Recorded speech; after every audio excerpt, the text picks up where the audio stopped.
আসসালামু আলাইকুম রহমতুল্লাহ। তো দীর্ঘদিন পরে আবার আপনাদের মাঝে ভিডিও নিয়ে হাজির হলাম। তো আমার এই গরুটাকে গত 7 দিন আগে কৃমির ডোজ দেওয়া হয়েছে এবং 7 দিন পরে যে নাইট্রোনিক্স কলিজা কৃমির ইনজেকশন যেটা দেওয়া দরকার এইটা আজকে পুশ করব। তো এইটা পুশ করার যে নিয়মটা সেটা আপনাদেরকে বলে দেবো এবং এটাকে ভিডিওর মাধ্যমে আমি দেখানোর চেষ্টা করবো যে আপনারা কিভাবে এটা চামড়া নিচে ইনজেকশনটা দিতে হয় এবং চামড়া নিচে ইনজেকশনটা আপনারা কিভাবে দিবেন। তো এর আগে গত ভিডিওতে আমি এই বিষয়টা ভিডিও করছিলাম, কিন্তু ভিডিওটা একটা সমস্যার কারণে ইনজেকশনটা স্পষ্ট দেখা যায় নাই।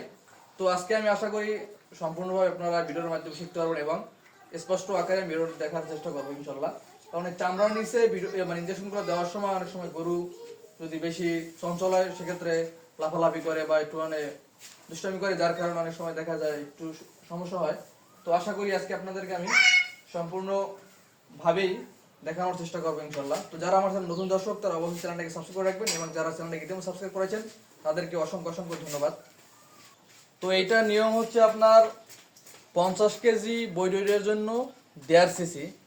তো আমি একটু বেশি মাত্রায় দিব, এটারে আমি আপনার 5 ml দিয়ে দেবো, কারণ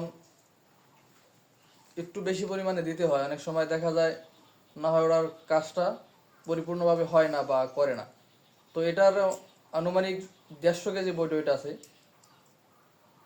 সেক্ষেত্রে ওরা আমি 5 ml দিয়ে দেবো। তো আপনারা যখন ইঞ্জেকশনটা নেবেন তখন অবশ্যই খেয়াল রাখবেন যাতে করে ইঞ্জেকশনের ভিতরে বায়ু না থাকে। যদি বায়ু থাকে তাহলে যেখানে ইঞ্জেকশনটা করবেন ওই স্থানটা কিন্তু ফুলে যাবে। আর ইঞ্জেকশন করার সময় যদি ইঞ্জেকশনটা যদি মাংসে যায় সেক্ষেত্রেও দেখা যাবে কিন্তু একটু ফুলে যাবে। আর ইঞ্জেকশনটা পুশ করার পর যদি আপনারা হাতে পানি নিয়ে যদি জায়গাটা ম্যাশ করে দেন তাহলে সেক্ষেত্রে দেখবেন একটু মানে মোড়ামুড়ি কম করবে।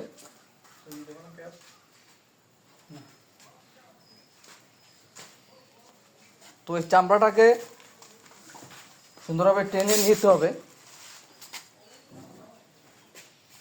নেওয়ার পরে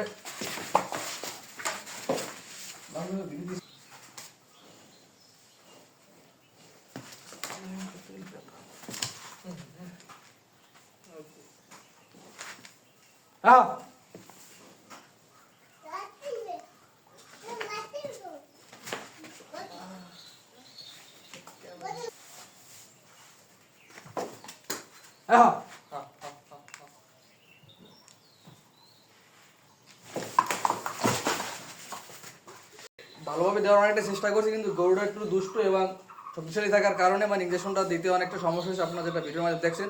তারপর আমি চেষ্টা করছি আপনাদেরকে সম্পূর্ণ দেখানোর। তো পরবর্তী ক্ষেত্রে যখন করা হবে মানে অন্য একটা গরুকে, সব গরু তো একভাবে থাকে না, সেক্ষেত্রে আমি এর থেকে একটু ভালোভাবে দেখানোর চেষ্টা করবো ইনশাল্লাহ।